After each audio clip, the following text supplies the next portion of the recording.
지구의 반대편 브라질에 싸이의 강남 스타일이 울려 퍼졌다.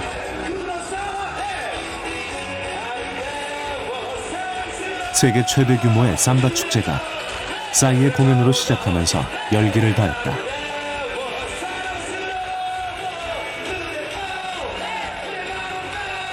올해의 삼바 축제에는 한국을 테마로 한 퍼레이드도 이어졌다. 리우에서는 4,200여 명의 삼바 댄서들이 한강의 7개 물결이라는 주제로 열정적인 공연을 선보였다. 삼바 축제 사상 처음으로 한국을 테마로 한 퍼레이드가 펼쳐진 것은 브라질 한인 이민 50주년을 기념하기 위해서다. 그만큼 브라질 사회에서 한국인들의 위상이 높아졌다는 것을 상징한다. 1963년 100여 명의 한국인들이 처음으로 브라질 땅에 왔을 때만 해도 브라질에서 동양의 작은 나라 한국에서 온 사람들을 주목하는 이는 아무도 없었다. 그로부터 50년, 브라질에 온 한국인들은 그동안 그들의 삶을 브라질에서 어떻게 개척해왔을까?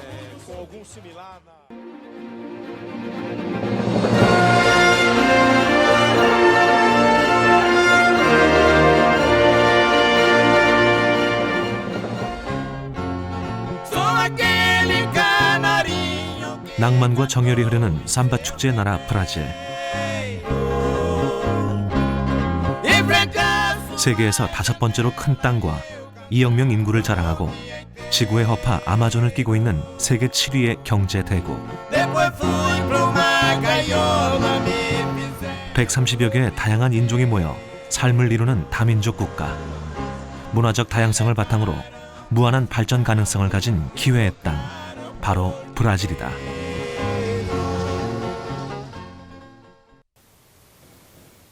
브라질 상파울루시의 한 주택가. 이곳에는 50년 전 처음으로 농업 이민을 온 한 부부가 살고 있다. 농지 사전준비대 자격으로 브라질에 왔던 박선관 씨, 그리고 남편의 결정에 따라 브라질로 따라온 아내 손계주 씨. 육군 사관학교 출신의 군인이었던 그는 해군으로 소속이 변경되어 근무하다 5.16 직후 예편하였다. 그러나 그는 마땅한 생계수단이 없어 고민하던 중 새 출발을 다짐하고 해외 이민을 결심했다. 1962년 12월 부산항. 브라질 이민을 장려하는 정책에 따라 영주권을 허가받은 17세대의 가족 100명은 농지 사전준비대라는 이름으로 이민선 치차렌카오에 몸을 실었다. 이민선은 일본, 홍콩, 싱가포르, 남아프리카 공화국 등 8개국 11개의 기항지를 거쳐 지구 반바퀴를 돌고 도는 긴 항해를 시작했다. 기대 반, 설렘 반으로 떠난 이민선은 더디게 하염없이 태평양과 대서양, 인도양을 거쳐 52일 만에 브라질 산토스항에 도착했다. 상파울루에서 50km 거리에 있는 산토스항.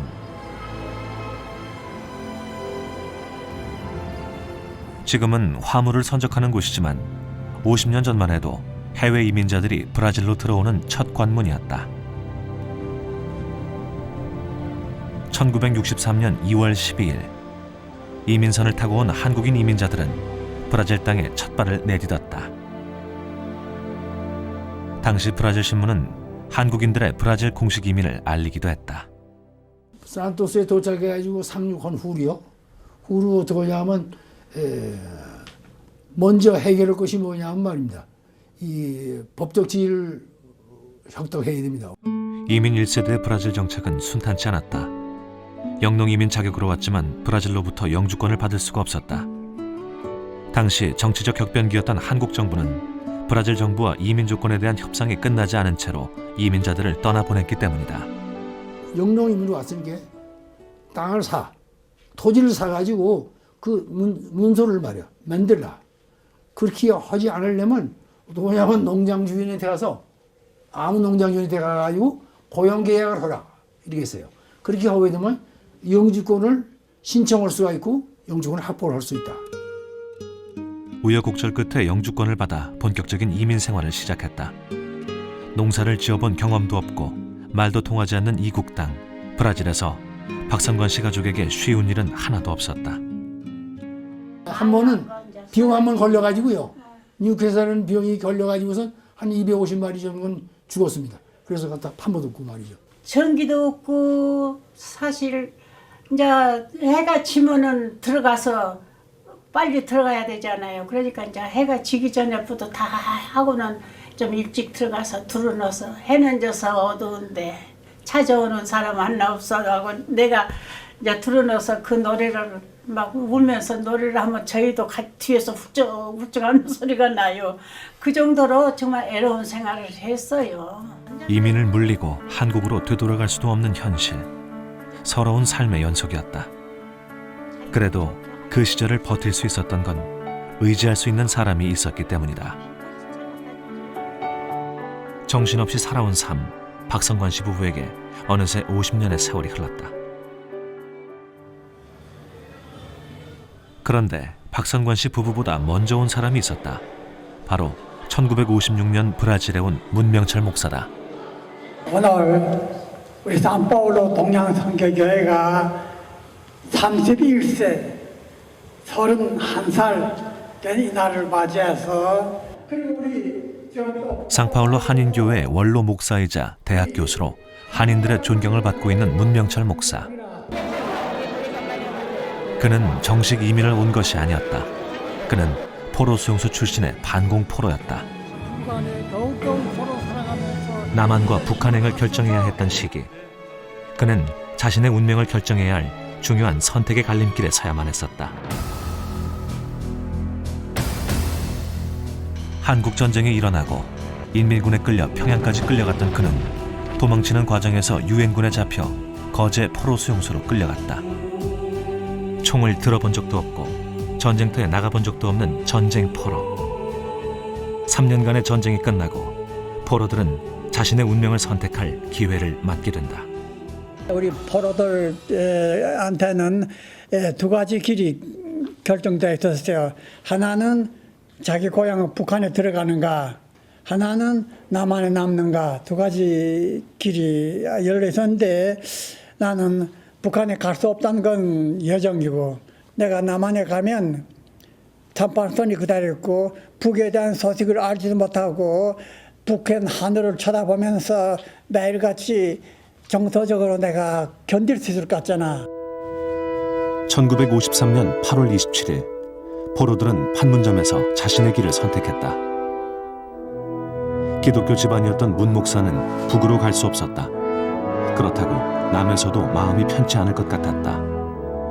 결국 남도 북도 아닌 제3국인 인도로 갔고 문명철 씨는 이곳에서 한 선교사를 만나 1956년 다시 브라질로 가게 된다.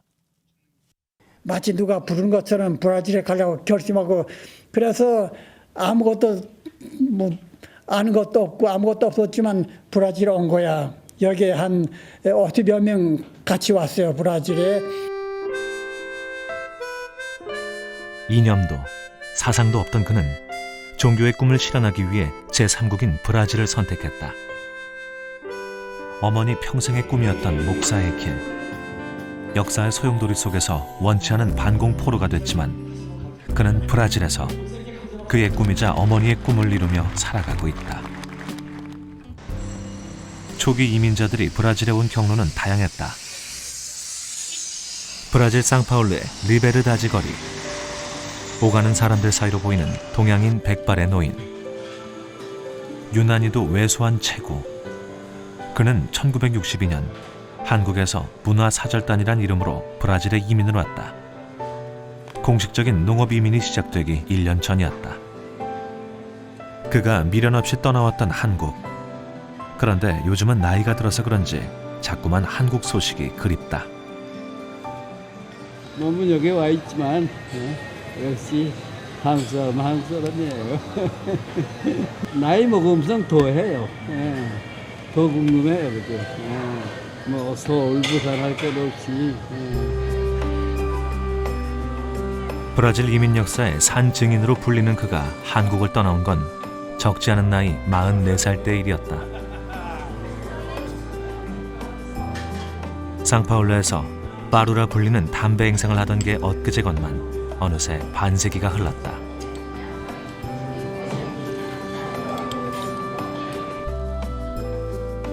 이젠 지난 50여 년간 자신이 이뤄놓은 가게와 여행사를 둘러보는 게 하루 일과가 된 고광순 씨. 먼 이국 땅에서 오늘이 있기까지 그의 삶이 결코 평탄치만은 않았다. 집에 가만히 있는 것보다 이렇게 나와다니는 게 뭐 그렇지 않은 것 같아요, 몸에. 예. 브라질 이민 1세대. 그의 얼굴에는 아픈 격동의 이민사가 묻어있다.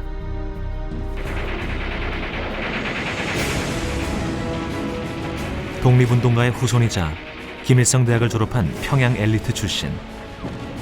한국전쟁 중 일사 후퇴 때 제주도로 피난을 온 그는 자신이 북한 출신이라는 것 때문에 숱한 봉변을 당하기도 했다. 뭐 김정대학 나온 건 나온 건데 그거 뭐 숨겼다가 내 중에 그렇지 않아 한 번 나 제주도에서 이상하게 반 사람이 붙들어가지고 매도 많이 맞아서 제주도 피난 가가지고. 전쟁을 피해 자유를 찾아온 남한이었지만 사람들 눈에 그는 여전히 북한 출신의 빨갱이라는 낙인이 따라다녔다. 당시만 해도 전쟁은 끝났지만 사람들의 마음속에는 아직도 전쟁의 상처가 깊게 남아있던 시기였다. 마침 브라질 이민을 위한 이름도 애매한 문화사절단 파견 소식을 들었던 고광순 씨. 지체 없이 15명의 문화사절단 일원이 돼 브라질행 비행기에 몸을 실었다. 불안한 한국 생활에서 가족들을 안전하게 보호하는 것이 가장으로서 해야 할 가장 큰 숙제였기 때문이다. 그래서 그는 무조건 가족들을 이끌고 브라질로 도망치듯 나와버렸다. 근본적으로 자유가 너무 없었어요. 예. 그럴 수밖에 없는 거죠. 뭐 남북이 갈려 있고 그러니까 언제나 대강경으로 봐야 되고 그러니까 그게 내겐 참 부담이 컸어요. 예. 거기 나는 그 이북서 왔으니까 오해할 수도 있고. 상파울루에서 80km 정도 떨어진 마이리뽀랑이라는 한적한 시골 마을. 브라질 깊은 숲속 아마존 밀림 같은 곳에서 농사를 짓는 박규양 씨. 그의 하루는 농민의 삶이 그렇듯 이른 아침부터 시작된다. 봉지는 뭐예요? 예? 이 봉지 이거 깻잎 따가지고 잡아놓는 거야. 처음엔 교민들을 위해서 지었던 농사. 지금은 브라질 사회에서도 인기가 좋다. 교민은 물론 브라질 사람들도 많이 찾고 있어 없어서 못 팔 정도란다. 한국에서 가져오신 거예요? 예. 토종 깻잎 해가지고 계량종이 아니라고 이거. 근데 아주 고소하고 냄새가 아주 좋아요 이게. 부부가 이곳으로 들어온 건 10여 년 전. 처음부터 적응이 쉬웠던 건 아니다. 집을 짓고 여기서 이제 살았던 거예요 여기서. 그래서 살고 있다가 이제 강도가 들어온 바람에 하루도 못 살겠다는 건 무서워서 도둑이 들어왔을 때에 먼저 딱 떠오르는 생각이 일단은 살아야 되겠다는 생각이 딱 들더라고. 그래서 이 사람들이 달라는 대로 다 주자. 예. 그래가지고 자기네가 첫째는 돈을 요구하는 거라. 그래서 이제 돈을 있는 대로 돈을 다 꺼내주고 그래 이제 빨리 가거라. 오래 있으면 좋은 거 하나도 없으니까 빨리 가거라. 그래 돈을 주니까 그 사람들이 빨리 나갔어요. 한 30분 안 돼서 나가버렸어요. 도시의 치안도 불안한 브라질. 하물며 시골까지 경찰의 손길을 기대하긴 어려운 실정이다. 이런 지역에서 이민자들은 범행 대상에 노출되어 있다.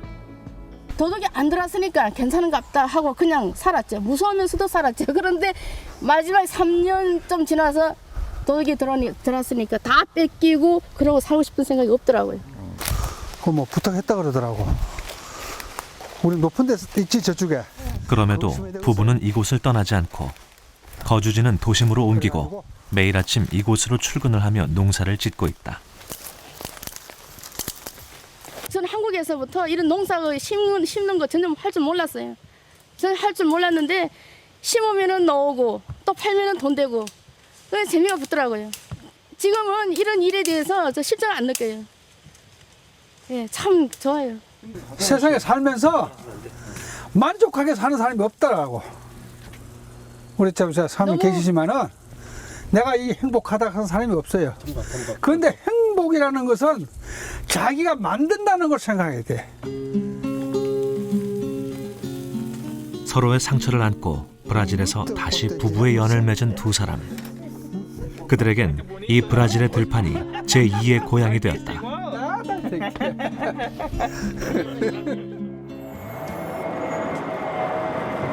며칠 후 고광순 씨가 특별한 외출을 나섰다. 내가 알기로는 한 몇 킬로 더 가서 5km밖에. 예, 몇 킬로 더 가서 오른쪽이에요. 그리고 아들까지 대동하고 찾아가는 곳은 브라질 이민 생활을 처음 시작했던 곳이다. 한 4킬로밖에 안 와. 그동안 사는 게 바빠 한 번도 찾아보지 않았던 곳. 어쩌면 일부러 찾지 않은 곳인지도 모른다. 그에게는 기억하고 싶은 일보다는 잊고 싶은 고통의 흔적이 더 많기 때문일지도 모른다. 이 도로는 다 이게 가지 생긴 거거든. 네. 우리 그쪽엔 전부 걸어 다녔는데, 근데 가시덤불이 무성했던 숲은 사라지고 곳곳에 도로가 만들어졌다.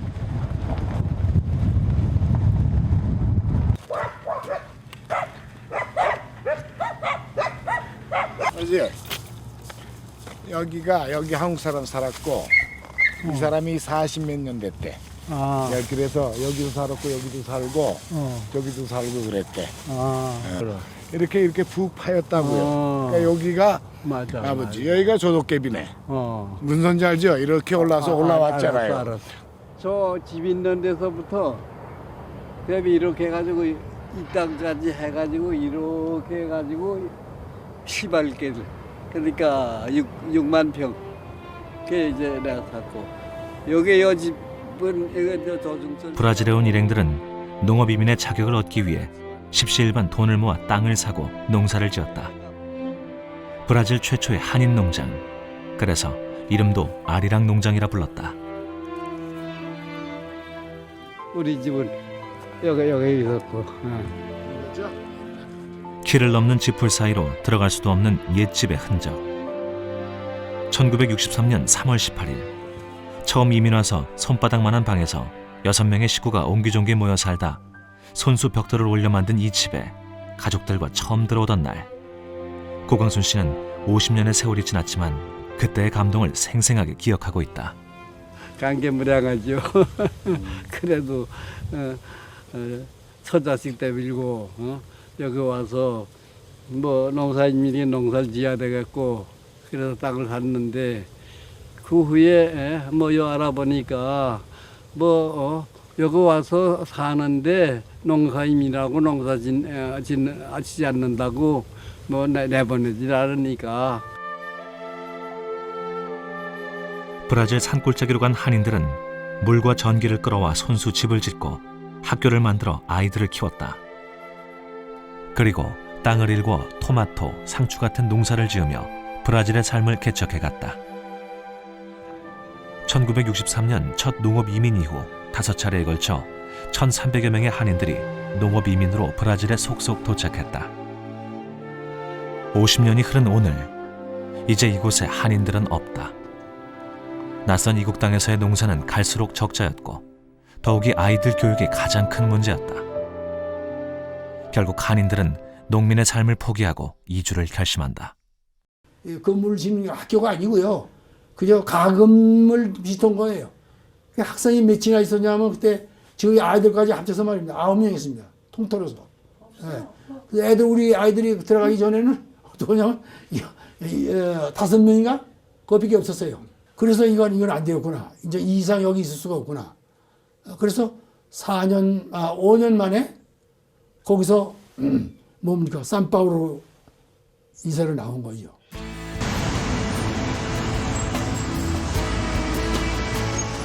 브라질 최대 상업도시 상파울루. 도시로 나온 한인들은 또 다른 낯선 곳 상파울루에서 새 삶을 시작한다.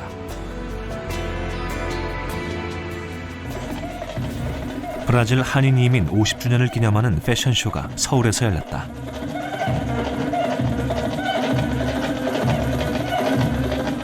한국과 브라질의 전통, 그리고 현대적 감각을 조화시킨 이날 패션쇼는 현재 브라질에서 활발하게 활동하고 있는 이민 1.5세대 디자이너들이 만든 작품이다. 1960년대 후반 농장을 떠나 도시로 나온 이민 1세대들이 제일 먼저 자리 잡은 봉해치로. 패션 1번지 봉해치로는 당시만 해도 유태인들의 거리였다. 농사짓던 한인들이 할 수 있는 건 날품팔이와 바느질 뿐이었다. 이 바느질 하나로 패션가의 털을 잡기 시작해 오늘날 봉해치로의 옷가게 80%를 차지한 한인들. 3,000개가 넘는 매장을 가지고 있으며 브라질 패션의 60%를 담당하며 매출만 연간 100억 달러에 이른다. 지하 쇼핑몰 한 의류상가. 서민들을 위한 중저가 브랜드를 선보여 봉해치로에서 의류업체로 크게 성공을 거두었다. 계절마다 선보이는 옷만 200여 종류. 대부분 대표인 이혜리 씨가 직접 디자인한다. 저는 한국에서 13살 때 왔으니까 디자인은 그런 거 안 했어요. 근데 여기서는 거의 많은 우리 한국 교포가 다 의류업에서 종사하니까 그냥 자연스럽게 어렸을 때부터 의류와 친해졌었어요. 바느질 하나로 봉제 의류업에 뛰어든 한인들. 남의 옷 잘 나간다는 거요. 그걸 사다가 뜯는 거죠. 뜯어가지고. 뜯으면 이제 집사람이 그걸 좀 어떻게 뭡니까? 다 이제 승보 저 자로 재가지고 그거 같은 걸 하나 만들어서 그다음에 그 호수 늘리는 것도 그것도 집사람이 늘려서요. 그래가지고 맹걸어서 판매를 하고 그랬죠. 언젠가 내 가게를 가질 그날을 꿈꾸며 하루 16시간씩 억척스럽게 일했던 그들. 근면함과 성실함으로 패션 1번지에서 새로운 미래를 개척하기 시작했다. 우리가 처음에 이민 와가지고 구호지책으로 일을 한 게 자봉틀 일입니다. 이제 다른 유태인들이 하는 그 제품 가게에서 옷을 받아다가 그걸 만들어가지고 반제품 만들어서 이제 납품하던 그런 일을 시작했어요. 처음에는. 70년대 서울의 동대문, 남대문 출신의 봉제 기술자 1,400여 명이 이민을 오면서 한인들은 이 거리를 빠르게 장악해 나갔다. Todas comentam. Todas comentam. Aí eu faço propaganda da loja da minha mãe. Aí todas compram. HIT. O HIT tem produto diferenciado. A aceitação é muito boa da marca HIT, da fabricante, né? Então, em comparação com outros por aqui, é muito mais fácil trabalhar porque é muito mais fácil vender. Produto muito mais vendável do que uma boa parte das lojas, né? Talvez seja a melhor loja do Bom HIT. Deixa eu ver as vermelhas. 20년 넘게 품질과 디자인에서 좋은 평가를 받는 이 브랜드에는 자신의 손으로 모든 디자인을 점검하는 완벽 추구형 백소원 대표가 있다.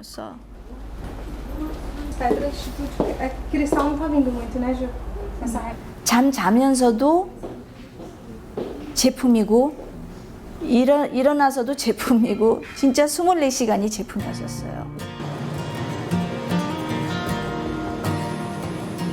한국인의 근성을 바탕으로 100여 명 직원들이 일하는 중견기업을 만든 백소원 대표.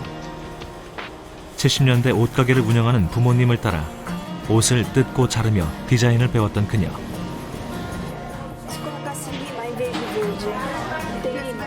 비슷한 경험의 한인 1.5세대들이 봉해치로를 장악한 건 당연한 일이 아닐까. 여기에 유행을 읽는 감각까지 더해져 독보적인 존재로 성장하고 있다. 그리고 브라질 사람들은 또 연속극을 많이 그거를 받아요. 효과를 받아요. 그럼 연속곡에서 이 옷이 나왔다. 그러면은 막 이 옷을 달라 그러고 그런 경우가 굉장히 많아요. 그러니까 이 캐치를 굉장히 빨리빨리 해야 돼요. 한국인이 운영하는 또 다른 도매 상가. 여기에도 나름의 성공 전략이 있다. 여기 이제 재단 나와가지고 이제 커팅해가지고 바느질 보내고. 이곳에서 만드는 옷은 40, 50대 주부들이 입을 원피스나 티셔츠. 그래서인지 디자인도 크고 색상도 화려하다. 에스타파제는 되게 정열적인 걸 좋아하는 것 같아요. 색깔 전체는 뭐 아주 야한 색깔을 좋아하는 건 아니고 기본 색깔을 좋아하는데 그 중에서 이제 좀 포인트를 주는 색깔들 같은 경우는 뭐 올해 유행이 뭐 노란 색깔, 오렌지색이 유행이라고 그러는데 그런 것처럼 브라질에서 이제 유행이라고 해도 브라질 애들이 좋아하는 유행은 오래 가고 브라질 애들이 별로 안 좋아하는 유행이 오면 좀 오래 안 가고 그런 차이는 있는 것 같아요. 해보니까. 직접 한국에서 수입해 가져오는 수많은 원단들. 이곳에선 한국 원단으로 만든 옷이 인기가 가장 많다. 저희는 아줌마 옷들이기 때문에 이건 10년 후에도 팔 수 있는 옷이에요. 제가 하는 스타일이 저는 모다가 아니고 기반 평범하게 하는 10년 후에도 팔 수 있다 그러면 제가 재단을 해요. 다들 원가를 줄이기 위해 값싼 중국 원단으로 전환했지만 그는 아직도 비싼 한국 원단을 고집한다. 비싼 만큼 값을 하기 때문인데 입어본 사람들이 이 제품을 선호하는 이유이기도 하다. Elas gostam. Inclusive as calças leg que eu trago daqui, que é esse mesmo material, como ele não deforma, nem pega bolinha, ela não pega pelo. Então elas falam que procura muito e não acha. E só na minha mão só que elas encontram. 대학을 졸업하고 얼마 전부터 부모님의 일을 배우는 홍진희 씨. 미래를 위해 원단을 고르고 디자인하는 일에서부터 마케팅 과정까지 꼼꼼히 배울 계획이다. 엄마 아빠가 지금까지 다 힘드시게 지금까지 다 이렇게 해놓으신 거 다른 사람한테 주긴 너무 아까워서요. 제가 하려고요. 브라질에서 태어나 자라온 이민 2세 홍진희 씨. 진희 씨는 스스로 피팅 모델이 되어 옷을 홍보하기 위해 사진을 찍고 인터넷에 직접 올리기도 한다.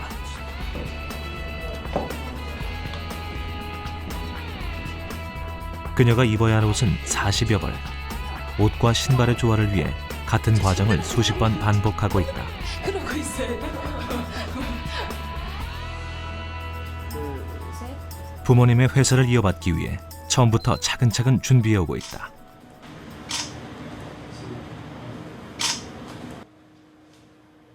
가게 새로운 컬렉션이 가잖아요.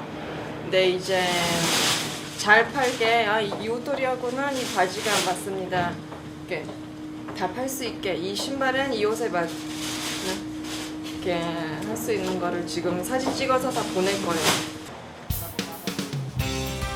70년대까지만 해도 유태인들이 장악했던 패션 골목. 그들이 의류업을 포기하면서 그 자리는 한국인들이 차지하게 됐다. 이민 1세대와 1.5세대의 성공과 정착을 안겨준 봉해치로. 이제 이민 2세대들에게 전해져 또 다른 봉해치로 야심찬 미래가 준비되고 있다.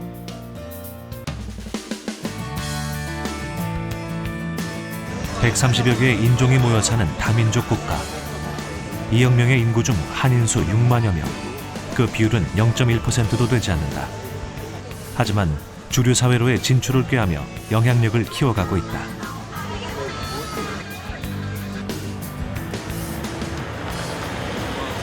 브라질 상파울루 의과대학 병원.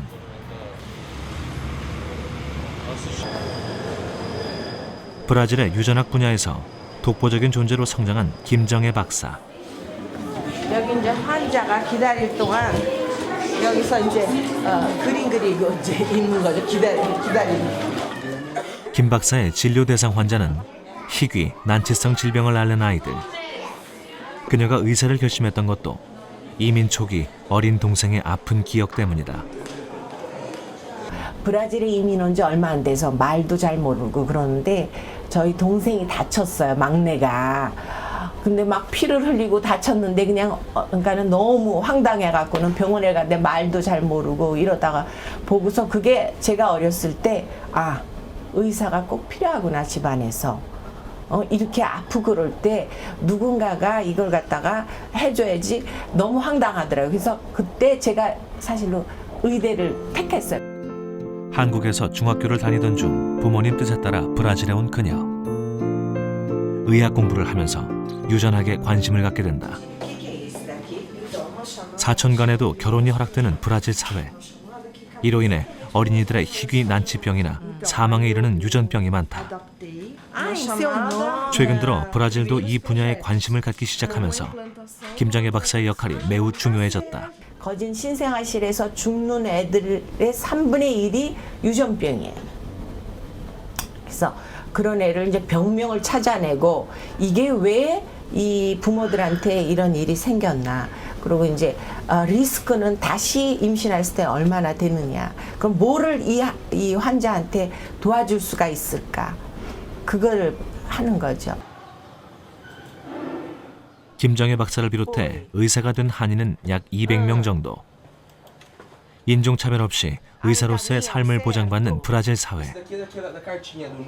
열정이 있는 한국인이라면 브라질은 누구에게나 기회의 땅이 될 수 있다고 말한다.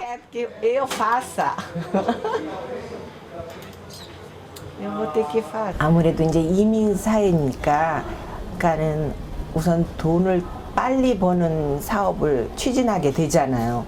근데 사실로 의대나 이런 공부하는 거는 큰 돈은 못 벌어요. 교수 월급 세계 어딜 가나 부자는 될 수가 없어요. 꼭 돈이 먼저는 아니거든요. 그냥 우리도 한국 사람이 열심히 하면은 좋은 이미지가 될 거예요. 앞으로 이제 지금 50년 됐으니까 일본 사람들은 100년이 넘었으니까. 그러니까 많이들 그래도 새로운 방면에서들 많이들 하는 것 같은데 아직은 그래도 더 모자라는 것 같아요. 좀 더 인식이 더 높아져야 돼요.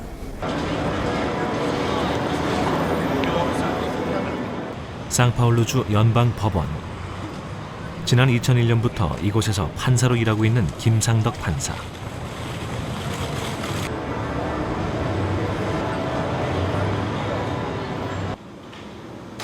(1982년) 부모님을 따라 이민 온 그는 브라질 이민 사상 2번째로 판사가 됐다. 판사에서는 저랑 포함돼서 6분이고요. 그리고 검사가 한 2분이 있습니다. 저도 판사 되고 싶은 마음이 저 선배 보고 도전받고 됐습니다.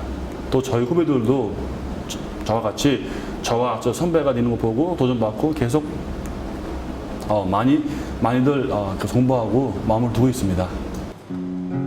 브라질 사회는 변호사 자격을 획득한 뒤 일정 기간이 지나야 판사 시험을 볼 수 있는 자격이 주어진다.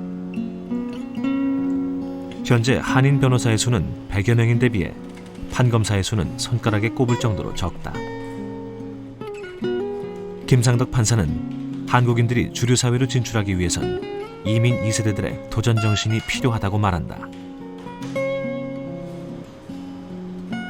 많은 분들이 의대 나오고서도 거기 그 의료상사 부모님 하던 사업을 계속 이어나갈 때가 있습니다. 뭐 그것이 나쁜 건 아니지만은 좀 제가 보기엔 낭비한 것 같아요. 6년, 8년, 10년 의사 공부하고 나서 의대 공부하고 나서 뭐 부모님 사업을 계속 한다는 것도 좀 안타까운 것 같고요. 그 이민 개념을 좀 바꿔야 되겠죠. 와서 벌고 가는 게 아니라 와서 살고 같이 서브하는 그런 마음을 둬야지 한인분들이 여기서도 인정을 더 많이 받고 그 서로의 관계의 업그레이드를 느낄 것 같습니다. 산 꼭대기서부터 아래까지 빼곡하게 들어선 판잣집. 파벨라라 불리는 브라질의 빈민가다. 브라질 살인사건의 40%가 이곳에서 일어날 만큼治安이 매우 불안한 지역이기도 하다.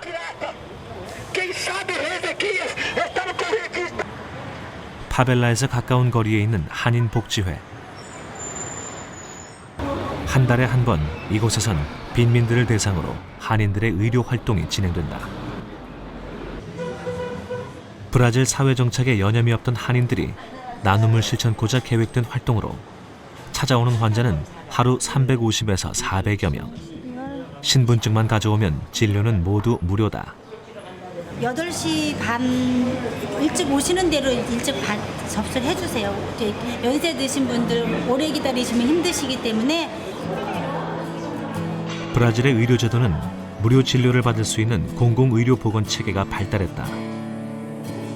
그러나 진료 한 번 받는데 대기만 몇 달씩 걸리기 때문에 제대로 된 진료를 받지 못하는 게 현실. 그런 이들에게 한인 의사들의 무료 진료 활동은 좋은 호응을 받고 있다.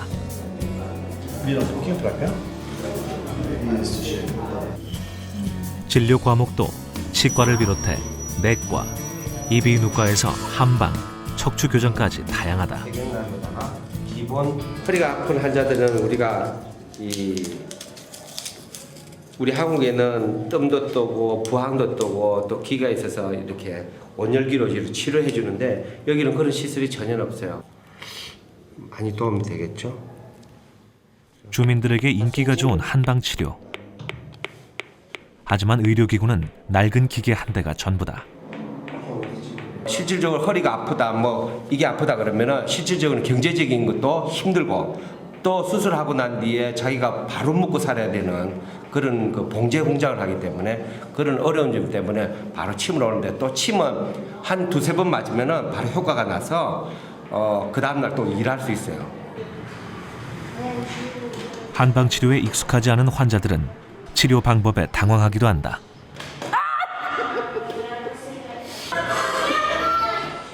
친구의 추천으로 처음 왔다는데 몸이 아픈 것보다 문화적 충격이 더 커 보인다.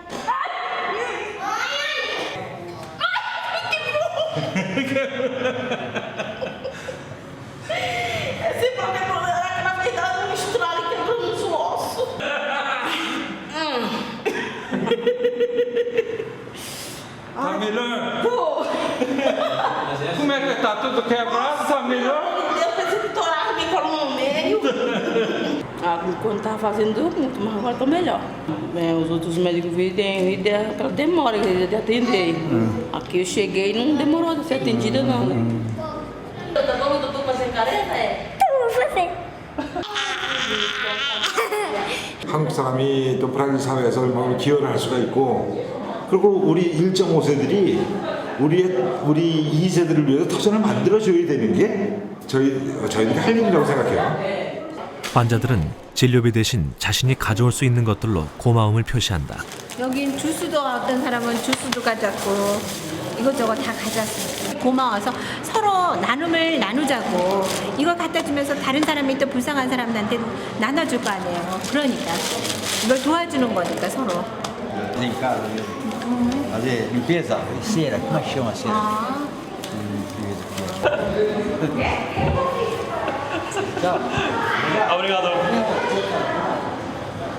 처음에는 우리 한국 사람들 인식이 자기 민족만 아는 인식이라고 조금 이기주의적인 인식이 많았는데 지금은 우리 한인들이 브라질 사회에 많은 기여를 하기 때문에 이미지는 지금 나쁘지 않고 상당히 좋습니다. 이민자들에게 정착된 삶을 허락해준 브라질 상파울루. 이곳은 이제 낯익은 도시가 됐다. 한인들은 제2의 고향이 된 상파울루에서 한인 2세, 3세들과 함께 살아가고 있다. 봉해치로에 위치한 브라질 한국학교 폴리로고스.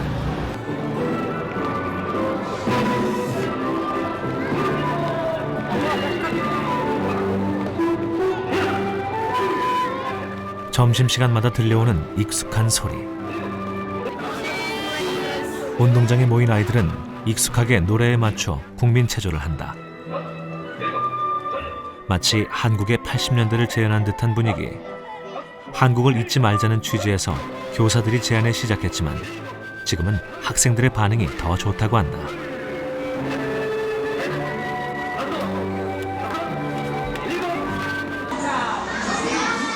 폴리로고스는 브라질의 교민들에게 브라질 정규 수업은 물론 한국어 교육을 가르치기 위해 만든 학교다. 학생들은 대부분 브라질에서 태어난 아이들. 한국을 잊고 사는 자녀들에게 한국 문화를 알려주고자 이곳에 보낸다고 한다. 그렇다고 한국인 아이들만 있는 건 아니다. 브라질 아이들도 이렇게 잘 어울려요. 한국 문화가 재미있으니까 한국말도 재미있게 배우고. 브라질에서 한국어가 많이 이렇게 알려지기 시작하잖아요. 그러니까 한국 문화가 좋다고 그래서 보내는 부모님도 계세요. 안녕하세요. 잘하세요, 마음이. 빅토리아. 별. 얘는요, 스테파니인데 한국 이름을 하나 지어줬어요. 별이라고. 야? 소피아. 소피아. 유치원에서 초등, 중고등학교 과정까지 배울 수 있는 이곳의 학생 수는 150여 명.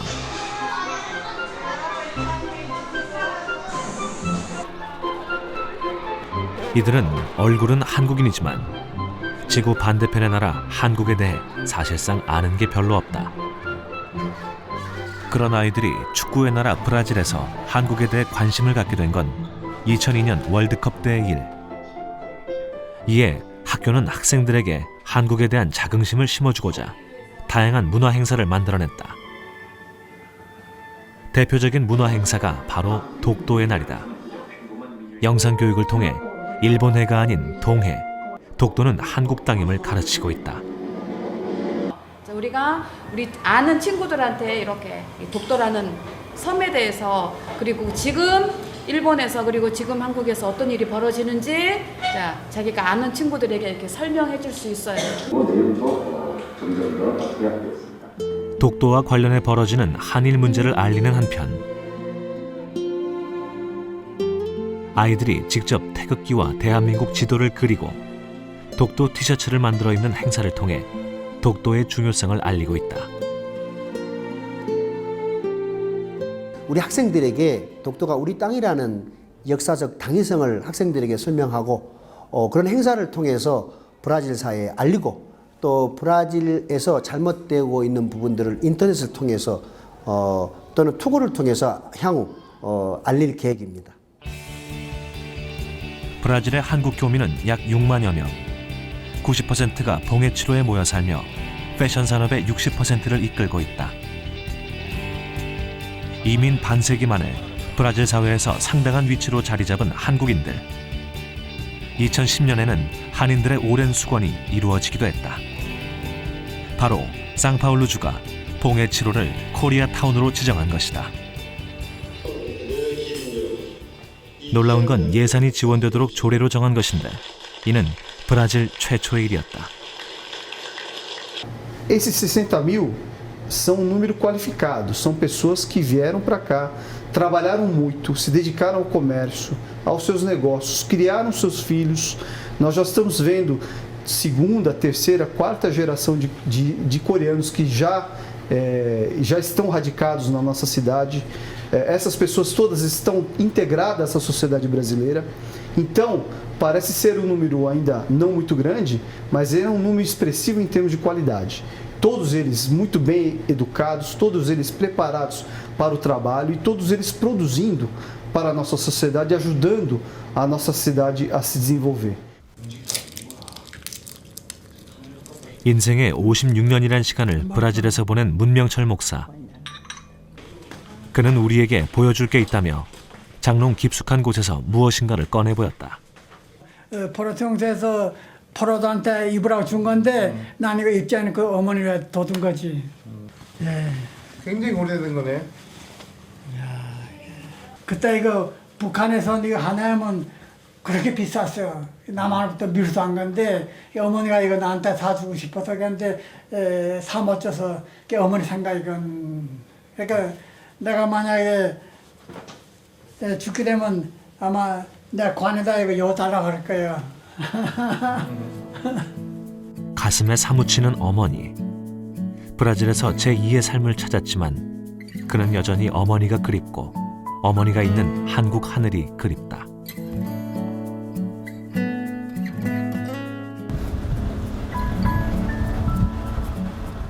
새로운 삶을 찾아온 나라 브라질.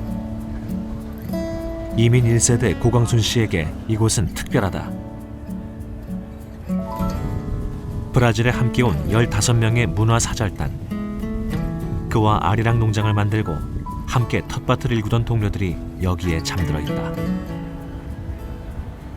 문화사절단으로 15명이 떠나가지고 13명이 여기 도착을 했는데 지금 한 사람도 없어요. 언젠가 그들 옆으로 돌아갈 고광순 씨. 그는 이곳에 마지막 잠들 곳을 마련해 두었다. 그러니까 이걸 난 2개 샀어요, 이렇게.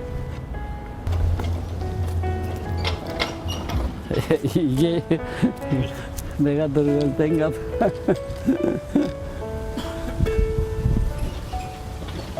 말로는 이게 이제 갈 때도 됐는데 가야지 하면서 그래서 뭐 현재로 봐서 이제 5년 더 살 것 같아요. 그러면 막 우리 족보상 아마 제일 오래 사는 것 같아요.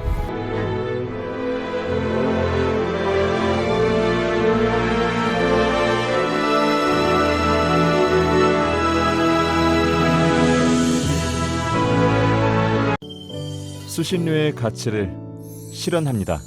여러분의 KBS